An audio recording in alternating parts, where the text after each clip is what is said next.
Uji Sanusi dan para hadirin sekalian yang tidak dapat kami sebutkan satu persatu nama beliau, namun tidak mengurangi rasa hormat kami. Mudah-mudahan hadirnya kita di sini Allah Subhanahu wa Ta'ala berikan kita ampunan dosa, Allah berikan kita rahmatnya. Amin ya rabbal alamin. Hadirin yang dimuliakan Allah Subhanahu wa Ta'ala,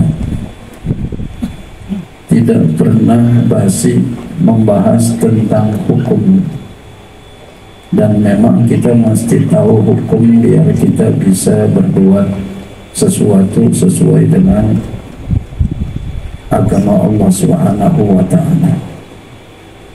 Kadang kita apa yang ada di hadapan kita belum tahu hukumnya, khususnya untuk nikah.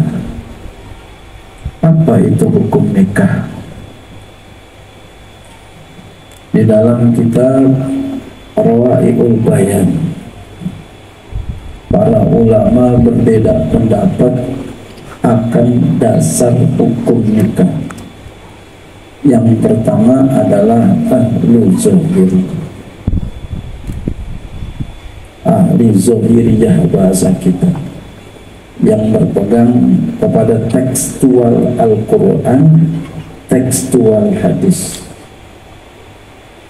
Bagaimana pendapatnya? Kata beliau tentang hukum nikah, dasarnya adalah wajib. Dalilnya apa? Di antara dalilnya, di dalam Al-Quran itu Allah gunakan kalimat amr, fankihu. Itu fankihu, inkihu adalah amar daripada nakah yankihu, ya nakhan bahwa nakih mazakal mankuh inkih, inkiha inkihu, ya inkiha inkihu amar. Juga ayat lain mengatakan wa ankihul ayyama, itu juga amar. Al-amrnya dulu alal ujubnya, itu dalil di antara daripada orang ahli zohir bahwasanya hukum nikah adalah wajib. Jadi kalau enggak nikah dosa. Ini kalau kita renungkan sedikit unik nih, dan pasti kita enggak setuju, karena banyak orang yang kagak nikah. Ya kalau laki enak, mau yang mana aja tinggal tunjuk, katakanlah begitu. Walaupun nggak semua mau sama kita. Artinya lebih mending daripada perempuan. Tapi kalau perempuan bagaimana? Dia pasrah. Jadi pendapat ahlu zohir, ya, menurut pandangan kita enggak masuk di akal kita. Yang kedua adalah pendapat jumhur ulama. Dalam kajian Muqarnatul Mazahib, kalau dikatakan jumhur itu lebih banyak daripada ya yang bukan jumhur.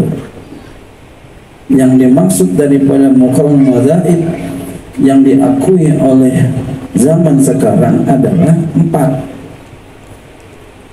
mazhab Hanafiyah, mazhab Malikiyah, mazhab Syafi'iyah, mazhab Hanabilah.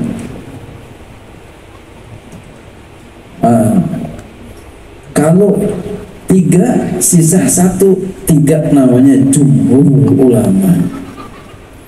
Ini 3 jumhur ulama, yaitu ulama Hanafiyah, ulama Malikiyah, ulama Hanabilah, mengatakan bahwasanya hukum nikah adalah sunnah. Dalilnya apa? Di antaranya an-nikahu sunnati faman raghiba an sunnati falaysa minni. Nikah itu adalah sunnahku. Siapa saja yang benci kepada sunnahku, maka dia bukan termasuk golonganku.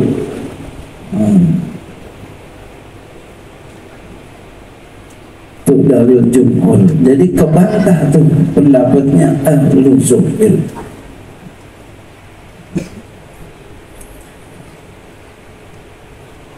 Yang ketiga, ini kan umumnya kita mengatakan ini hukum nikah apa? Sunnah. Bahkan kelewat batas apa? Nikah lagi sunnah. Nikah satu, nikah 2, 3, 4, istrinya ada 4, sunnah, dalilnya begitu. Iya, kita lihat bagaimana mazhab kita. Dalam kitab tersebut Rawa'iul Bayan fi Tafsir Ayatil Ahkam, ya, Syekh Muhammad Ali As-Sabuni, beliau punya karya. Yang ketiga pendapatnya ya Syafi'i, pendapatnya ulama mazhab Syafi'i, Imam Syafi'i. Bagaimana pendapatnya ya mazhab Syafi'i, mazhab kita Imam Syafi'i? Hukum nikah adalah mubah. Jadi dasar hukum nikah adalah mubah. Jadi kalau mubah bagaimana? Boleh nikah, boleh enggak nikah. Tapi ya bapak ya adik-adik, bapak udah nikah ya, adik-adik jangan apa yang nikah. Nah, saya bilang begini, besok gak mau nikah. Bilangnya nggak mau nikah, tapi di belakang, wah.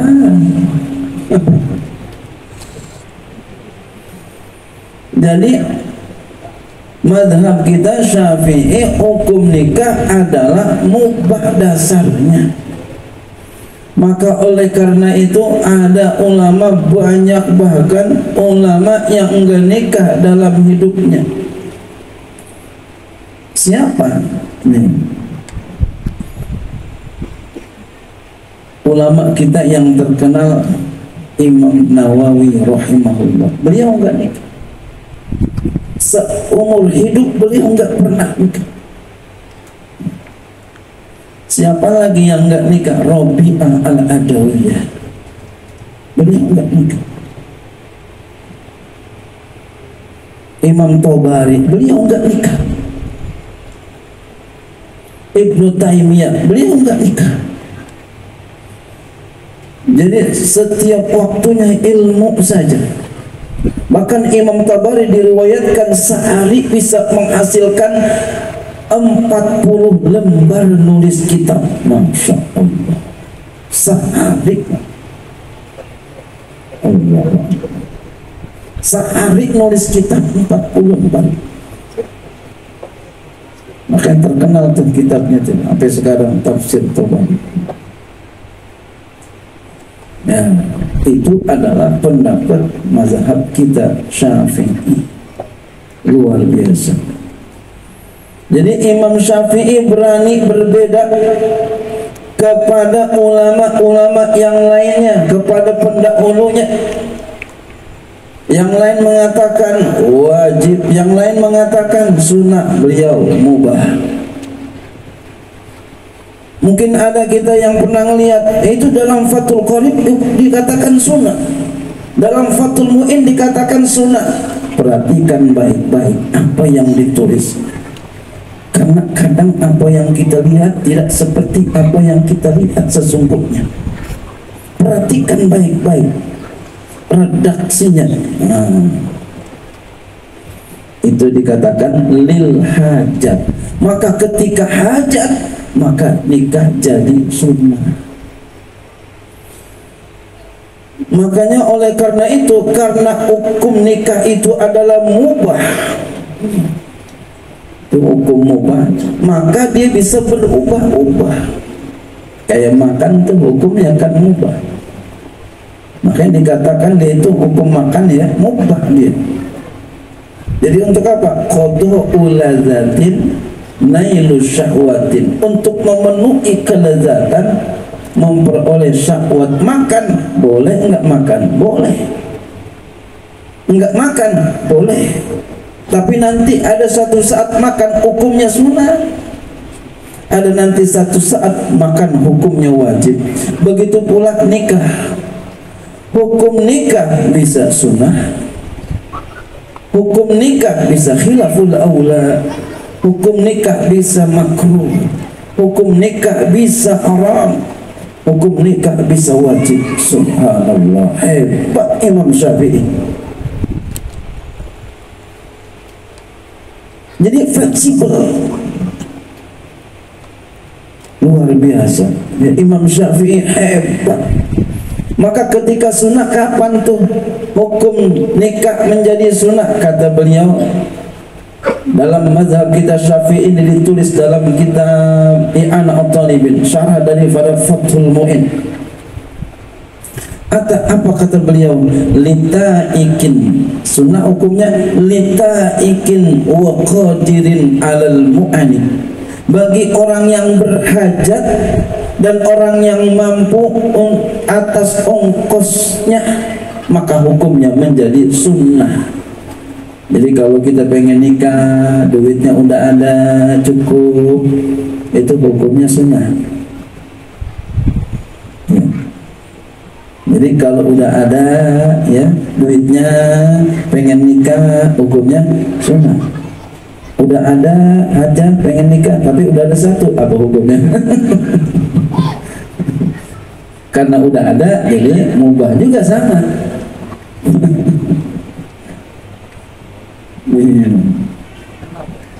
Kalau kita kan dalilnya sunnah, sunnah Nabi, ya nikah lagi sunnah Nabi.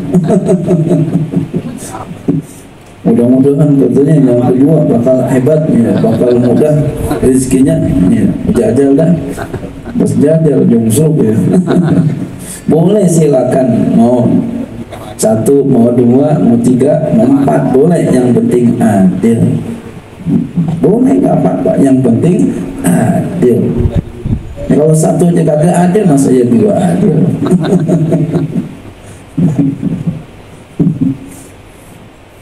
Yang kedua, hukum nikah adalah khilaful aula. Hukum nikah khilaful aula, bersalaan dengan yang lebih utama. Kepada siapa hukum ini? Litaikin wa ghairi qadirin alaiha, untuk orang yang berhajat nikah, dia pengen nikah, udah cukup umurnya, waktunya udah cukup, tapi dia nggak mampu, duitnya kagak ada, belum punya duit, maka hukumnya khilaful aula. Tunggu sebentar. Tunggu sebentar, dari dulu duitnya. Ntar kalau udah lama enggak punya duit, bismillah dah, mudah-mudahan Allah kasih duit. Yang ketiga, hukum nikah adalah makruh. Untuk siapa hukum nikah adalah makruh? Li ghairi qadirin wa ghairi taikin, bagi orang yang kagak mampu, kagak hajat, ya, enggak mampu ongkosnya, maharnya enggak mampu, duitnya enggak mampu, dan belum enggak hajat, nikah juga ya makruh. Bentar orang kagak diabe-abein. Iya, hajat kagak, mampu kagak, ntar bininya kagak diabe-abein, dianggurin aja. Makanya hukumnya makruh. Yang keempat, hukum nikah adalah wajib. Buat siapa? Orang yang nazar. Jadi kalau dia nazar, wajib. Iya, nazar wajib. Jangan sembarangan nazar kalau nggak bisa penuhin. Yang kelima, hukum nikah adalah haram. Buat siapa? Buat orang yang tidak dapat memenuhi hak-hak dalam pernikahan. Luar biasa Imam Syafi'i, hebat Pak. Beliau berani berbeda daripada kebanyakan ulama. Jumhur ulama beliau berbeda. Subhanallah. Bukan hal ini aja, banyak beliau di antaranya ada yang beliau berbeda daripada jumhur ulama. Di antaranya tentang apa? Tentang khulwat. Khulwat itu apa? Khulwat itu pacaran. Ya, anak sekarang ini pacaran, tapi sekarang bukan khulwat lagi, rame-rame di CNI. Na'udzubillah, summa na'udzubillah min dzalik. Itu bukan kholat, dipuri. Masih ada emang begitu. Na'udzubillah. Ada jembatan genit, na'udzubillah, summa na'udzubillah min dzalik. Saya pernah lewat di sana, aku cuma mau ke itu tuh. Na'udzubillah, mau apa? Lurus ke sana tuh namanya apa tuh? Dengar ya. Saya nanya sama jamaah itu orang apa yang rame-rame ya? Kirain saya orang apa yang nggak tahunya begitu-begitu. Na'udzubillah, summa na'udzubillah min dzalik. Itu kalau sudah kayak begitu udah luar biasa. Itu dosanya itu sampai-sampai dosanya boleh kita umbar itu omongannya. Aibnya boleh kita buka. Ya, itu kata Imam Ghazali dalam kitabnya Ihya Ulumuddin. Jadi Imam Syafi'i hebat sekali, luar biasa. Bagaimana hukumnya tuh? Kalau orang pacaran, ini ulama, jumhur ulama siapa? Hanafiyah, Malikiyah, Hanabilah. Bahwasanya hukum berkhulwat pacaran itu diam-diam orang di pojokan aja umpamanya. Itu tuh orang yang melakukan khulwat kata beliau tujibul mahra wal iddah, mewajibkan bayar mahar dan iddah. Masya Allah. Tanya lagi iddahnya bagaimana idahnya? 4 bulan 10 hari apa 3 bulan? Allahu Akbar. Jadi orang pacaran menurut jumhur ulama apa? Itu wajib bayar mahar. Maharnya berapa? Nah itu kan bertanya lagi kita. Jadi yang suka pacaran kemarin tuh menurut jumhur ulama bayar itu maharnya. Apa idah? Allahu Akbar. Dan bahkan ya dalam kitab Rawai'ul Bayan at-tadji al-jumhur kata beliau, yang diunggulkan adalah pendapat jumhur kata beliau. Subhanallah. Tapi Imam Syafi'i tidak. Menurut Imam Syafi'i al-khalwah la tujibul mahra wal iddah, tidak mewajibkan mahar, enggak mewajibkan iddah. Alhamdulillah enggak? Alhamdulillah. Tapi jangan kemudian alhamdulillah gue pacaran aja, jangan. Ini sekedar tahu.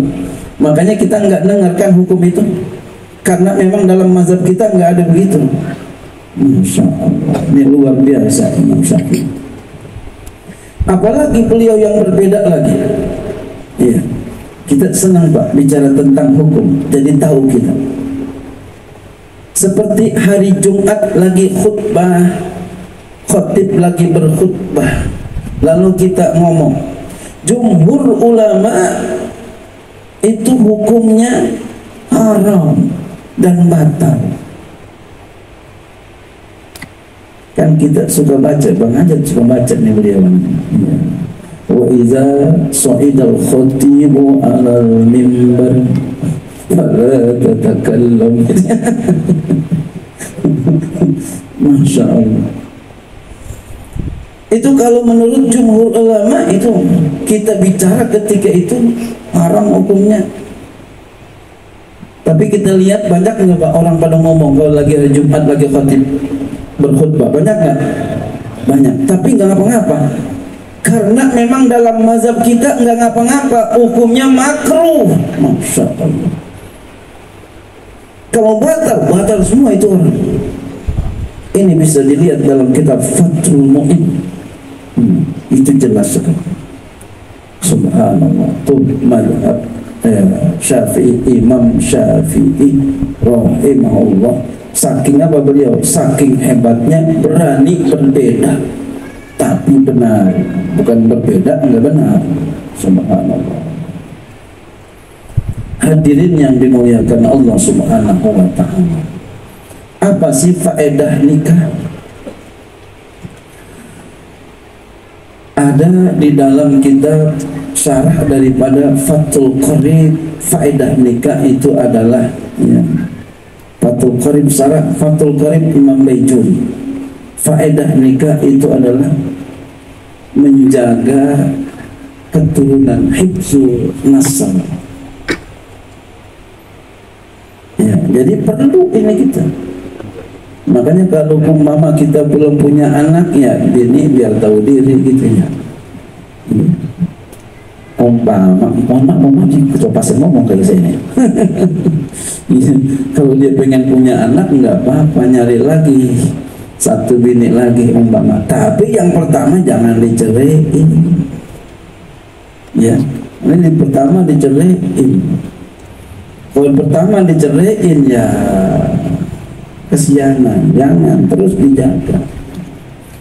Ini faedah nikah. Tapi kalau pengen terus aja deh yang nggak nikah lagi ya enggak apa-apa. Namanya cinta sejati.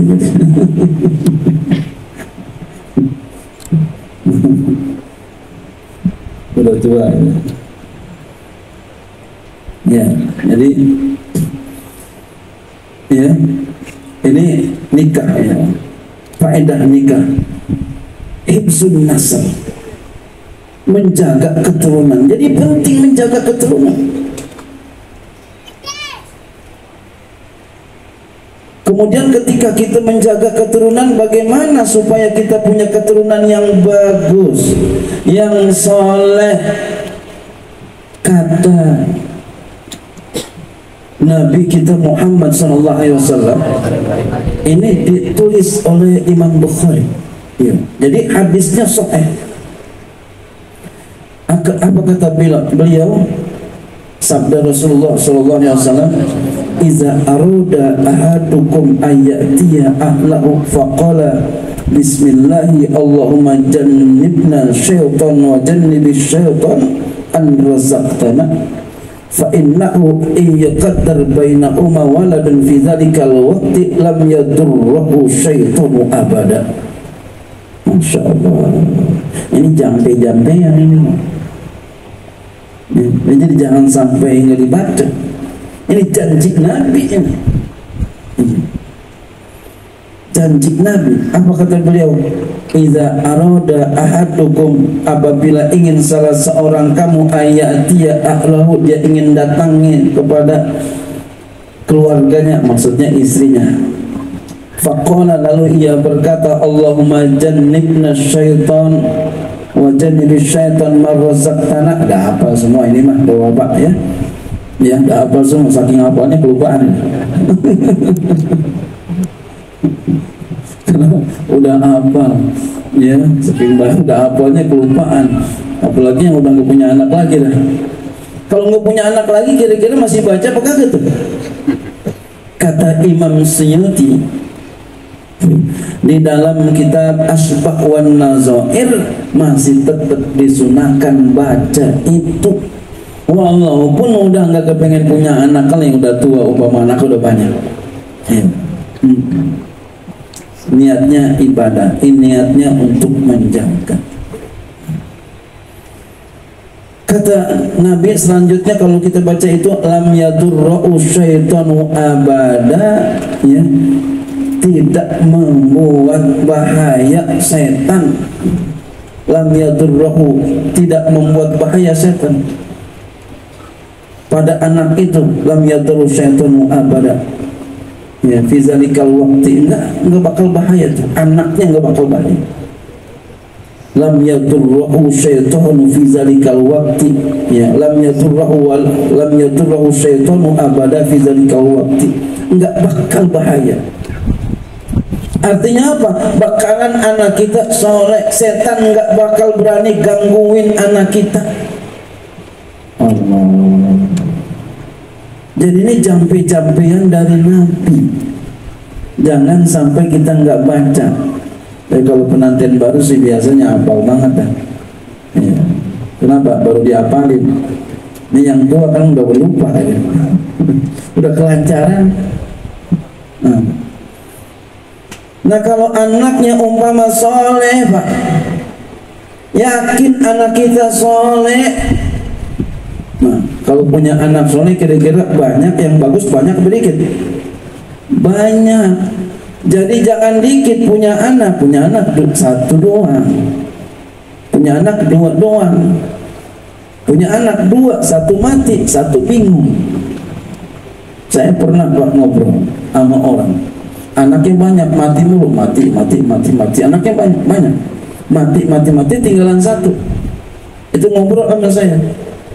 Kemudian kata dia, saya mau kemana-mana nggak dikasih. Emang kenapa? Takut mati lagi.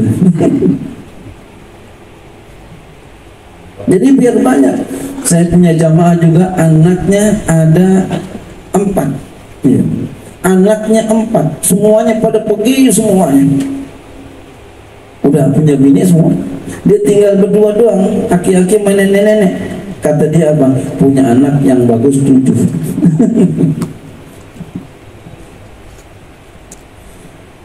Ada orang juga punya anak 1 doang, 1. Apa kata dia? Repot. Apa kata dia? Pengen bikin kualitas. Emang yang bikin kualitas siapa? Allah. Yang bikin kualitas Allah. Kita cuma berusaha. Berapa banyak orang pesantren anaknya? Banyak nggak? Banyak. Pulang-pulang kagak jadi. Pulang-pulang kagak jadi. Padahal babanya udah kaki jadi pala, pala jadi kaki. Bukan guru, bukan orang tua, bukan guru menuntun saja, orang tua menuntun saja. Hakikatnya Allah Subhanahu wa ta'ala. Jadi kalau begitu banyakin anaknya, Pak. Iya sih pengen, segini doang di kamarnya nih. Yang penting kita udah berusaha. Kalau dalam sembahyang kalau banyak apa? 2 ya. Kalau dalam nahu 3 jamak. Nah, kalau kita umpama kita dikitin anak kita, kita matiin terus anaknya. Umpama mau lahir kita pengen dimatiin anaknya. Di mana matiin anaknya? Ya enggak enggak dijadiin, disuntikin. Itu ama Al-Quran dilarang. Kata Allah, wala taqtulu auladakum khasyata imlaq, nahnu narzuquhum wa iyyakum.